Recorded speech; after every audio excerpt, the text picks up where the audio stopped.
现场赶紧继续要来关心台北市市长郭文哲今仔日参加双城论坛开幕会，会后接受媒体访问，伊嘛讲到会谈，有讲到这个希望中国大陆的人会当较照顾咱台湾人，咱做伙来听郭文哲上新的讲法。当然，最重要是北台湾跟长三角的经贸合作嘛。那我知道大陆这边有一个叫长三角办公室，我还特别跟应市长说哈。等到你们现在只在筹备阶段，等到真的设好以后哈，我们还再来看看。因为目前整个世界上的竞争哦，城市要达到1000万人口才有竞争力，所以单到我们台北市270万人口，它产生的在世界城市的竞争力还是不够，所以变成要一种区域治理的概念，你知道吗？所以我们将来北台湾如果这种区域治理的哈，那当然是这样的。大陆方面既然他们长三角办公室已经设立了，在筹备哈，我们到时候也会来看一看，学习一下。这是最重要。另外一点是，目前长三角占整个中国大陆 GDP 20%的，大概他开玩笑说哈，上海市占全中国的土地不到1/1000，可是缴的税是1/10，所以表示说经贸实力相当强劲，你知道哈。不可讳言的，这个地方还是全中国大陆经济发展最前进的地方了哈。不管是 R&D， 它 R&D 也占全中国的1/3，所以它是一个对台湾来讲，在经贸学习上是很重要的一个学习的对象，所以我们到时候我们回去会再做一个检讨，看看我们需要哪些要学习的，我有一列清单了，然后再派团来，到时候请上海台办再帮忙协调。谢谢开始了。好，现在讨论可以徐总先。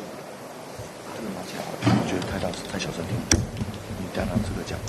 上请问一下，刚刚跟董事长都有提到所谓的安一家亲的概念，那其实刚刚有台商协会会长表示说，他虽然认同我们的安一家亲，但他可能更支持，比如说海国市长所谓的坚持九二共识。您刚刚这些内容有提到，在既有政治协议跟政治基础下，请问您所谓的既有政治协议跟基础，也是指九二共识吗？或者您认为安一家亲更适合各自争议？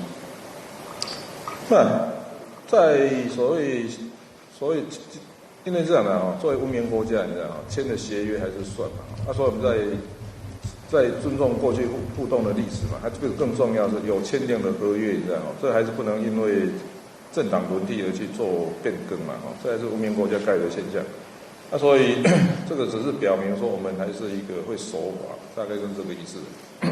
并没有涉及到其他什么政治表态，没有啊。市长想请问一下，因为刚才的致辞里面是重新提到的两岸一家亲，那请问一下，就是对你来讲，两岸一家亲是不是就是你的底线？那你看起来你的致辞是打了安全牌，是不是也担心引发在台湾绿营的反弹？两岸一家亲是一种态度的表示，你知道，就是说我们还是希望两边同文同种嘛哈，可以和在没有争议的项目，你知道，而且我在出发之前就讲得很清楚了嘛。目前整个经贸上的往来实在是太密切了，因为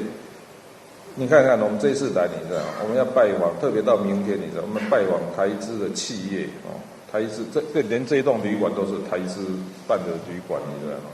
哦，还有台湾人台商的学校哦，还有甚至我们还有台湾人在大陆盖庙，你知道吗？所以想想看哦，我们有200万的台湾人在大陆生活，单上海地区就70万，你知道吗？当然也有38万的陆配在台湾啊，所以这也是跟大陆表明，就是说，我们台湾人在大陆，你好好照顾哦，你那个陆配在台湾哦，或是到台湾旅游的哦，1年几百万人次，我们也是一样会善待他们，所以是说一种最起码是保障双边人民的福利嘛，这种一种很基本的态度了。所以我觉得两岸一家亲的态度就是说，我会善待你的人民但是我也希望你善待我们台湾人，就这样，就表示这种。我想是这样的，台湾的整体利益、人民的最大福祉，还是我们思考的一个最重要的一个原则，大概就是这样，所以也不用想太多。可以提醒。你知道，像这一次邀请的成员里面，有一名是韩国瑜市长的大陆小组的成员，那大家会认为说，是不是在两岸议题上面，您跟韩市长有较劲的意愿？你是指哪一个？吴佳怡，厦门的台商会长。台商是这样的，哪里有钱赚他就去哪里嘛。所以他在厦门做生意，他一定说，上海有没有生意可以做，所以就跑来了。这很简单的，这没闹什么。对商人来讲，哪里可以赚钱他就去哪里，这蛮自然的。那因为刚刚他那是他认同，不过他更认同赚钱。好。